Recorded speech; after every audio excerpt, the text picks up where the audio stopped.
So now we've looked at the supernatural explanations for disease, in medieval England. Now I want to look at the more natural alternatives that were thought of and brought about during this time. And what is really clear is that these theories were developed and came from the ancient world, and so it really does show, it gives a little insight into how things went backwards during the Middle Ages and medieval period. So let's start by having a look at the four humours theory.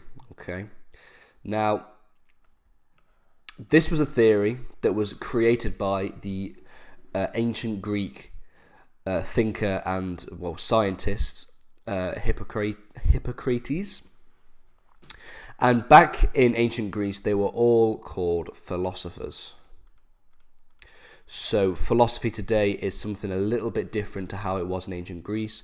But in ancient Greece, if you practice natural science, whether that be chemistry, physics, biology, any of the three that we know today, you were considered a philosopher, a thinker. It was just an encompassing term, okay?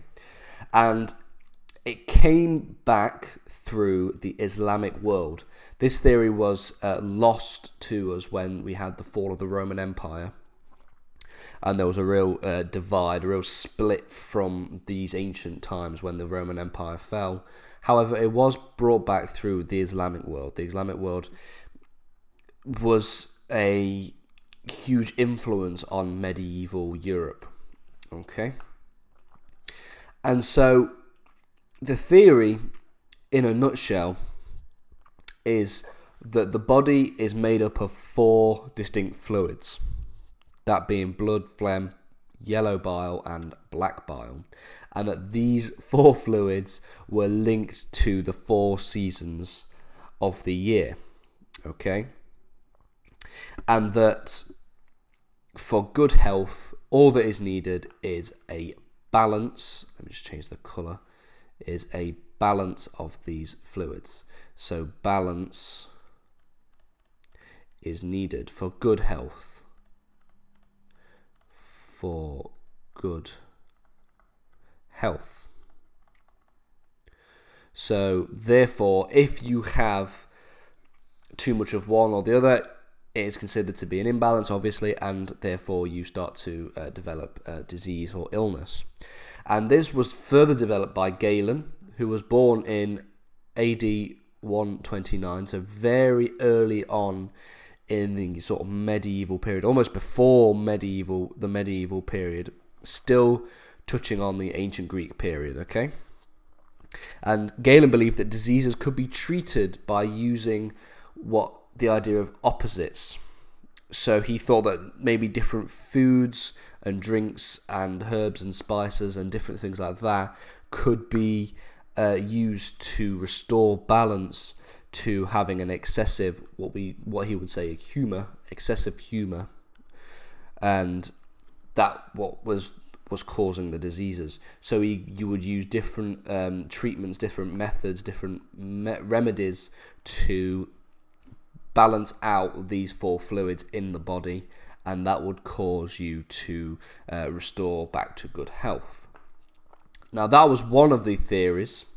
The second theory was the miasma theory, and this is the theory that really is technically correct, however, is quite broad and not really as detailed back in medieval Britain. So it was the idea that bad air causes disease. Okay, now we know today that it's that disease can travel through the air. So this theory wasn't so far from the truth. Okay, and they believe that bad air can come through from many different things. One example is dead bodies, so not just dead humans, dead rats, dead animals, and obviously waste, human waste cause. And these two things are true. The disease can travel through the air and originate from these two things. Okay, and again, it was developed and incorporated by Galen into the four humours theory. So these two theories are inextricably linked to each other. So we have a link between the two, and this link was developed by Galen himself, this man here. So this is Galen. Okay. And again, it was developed in Rome and Greece, ancient Rome and ancient Greece, and became extremely popular in medieval Britain. And the two thinkers, the two air quotes philosophers, Hippocrates and Galen, were extremely influential. And you might get a question on the influence that these two people had. And you can tell that they are extremely influential, as these are really the only two natural ways in which diseases were treated or diseases were thought of back in medieval Europe and medieval Britain. So the books of Hippocrates and Galen were translated from ancient Greek to Latin, and they were supported by the Roman Catholic Church. And when you have the church behind you, you know that this is a real theory that's going to stick, because the Roman Catholic Church believed that the books of Hippocrates and Galen were as correct as the Bible. So they were talking the same truth as the Bible. So that really does give merit to the positive opinions of these two works, of the works of these two. Okay, and then these theories were taught for centuries after the deaths of both Hippocrates and Galen. Even the miasma theory was even influential up until the 1860s, when it was replaced with germ theory. And now germ theory is just a better way of explaining how disease travels through air. So you can really see how influential throughout the entire medieval period and early Renaissance and the early Industrial Revolution that this was an influential theory.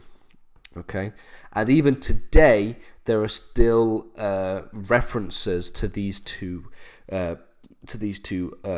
thinkers. So the Hippocratic Oath, for example, is the promise made by doctors to obey the rules of behaviour in their professional lives. So it's just derived from Hippocrates. So Hippocrates. It derived from him specifically.